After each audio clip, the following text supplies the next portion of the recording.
कहानी की शुरुआत रेड गेट से होती है, जहां सांग मिन हवान को रेड गेट के बारे में बता रहा होता है। हवान कुछ समझ नहीं पा रहा था और वापस लौटने की सोचता है।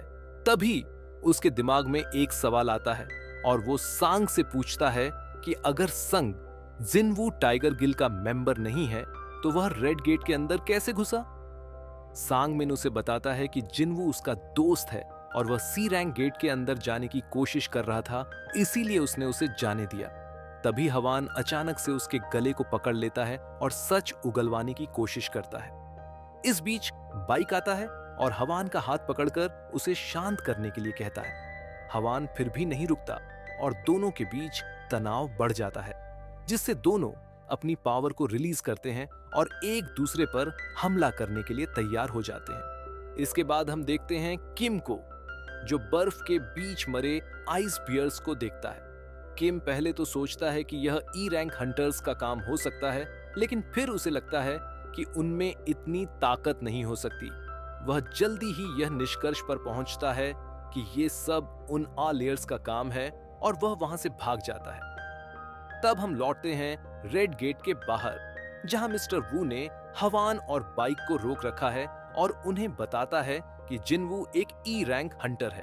उसने जांच के दौरान पाया कि जिनवू वही व्यक्ति है जिसने हंग के भाई को मारा है, लेकिन हवान इसे मानने से इनकार करता है और कहता है कि वह पहले से ही जानता था कि जिनवू ही उसके भाई का हत्यारा है। मिस्टर वू सवाल करता है कि फिर वह जिनवू के पीछे क्यों पड़ा है, तो हवान जवाब देता है कि उसे किसी को मारने का बहाना चाहिए। कुछ समय बाद हम जिनवू के साथियों को देखते हैं जो मौज मस्ती कर रहे होते हैं। किम, जो अब भी गुस्से में है, उन्हें देखता है और उन्हें जीवित देखकर उसे हैरानी होती है। वह उन पर हमला करने का मन बनाता है, लेकिन तभी जिनवू उसकी ओर बढ़ता है और उसे एक झटके में धराशायी कर देता है। जिनवू फिर कहता है कि वह जानता है कि वह उनकी ताकत को छुपा नहीं सकते। किम की हालत को देखकर जिनवू ने अनुमान लगाया कि यह सब सिस्टम की वजह से हो रहा है। इसके बाद जिनवू और बारूका के बीच एक बड़ी लड़ाई शुरू होती है, जहां बारूका जिनवू को चुनौती देता है। दोनों एक दूसरे के हमलों का सामना करते हैं और जिनवू की टीम देखकर बारूका थोड़ी चौंकता है। बारूका फिर अपने साथियों को जिनवू के शैडो सोल्जर्स से मुकाबला करने के लिए भेजता है।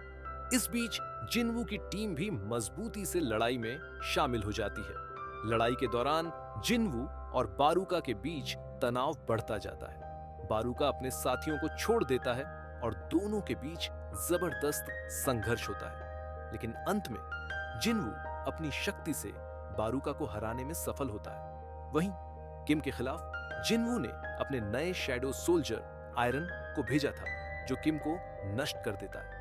अंत में बारूका को हार का सामना करना पड़ता है और रेड गेट आर्क समाप्त हो जाता है। अब वे डंजन्स की ओर बढ़ सकते हैं। बाइक और जिनवू के बीच एक हल्की बातचीत होती है, जहां बाइक यह समझ जाता है कि वह जिनवू के सामने कुछ नहीं कर सकता, और अंत में सांग और जिनवू एक ही कार में यात्रा करते हुए बातचीत करते हैं, जिससे जिनवू का एक नया राज सामने आता है। यहीं पर एपिसोड समाप्त होता। वीडियो कैसा लगा कमेंट करके जरूर बताएं। चैनल को सब्सक्राइब करना ना भूलें।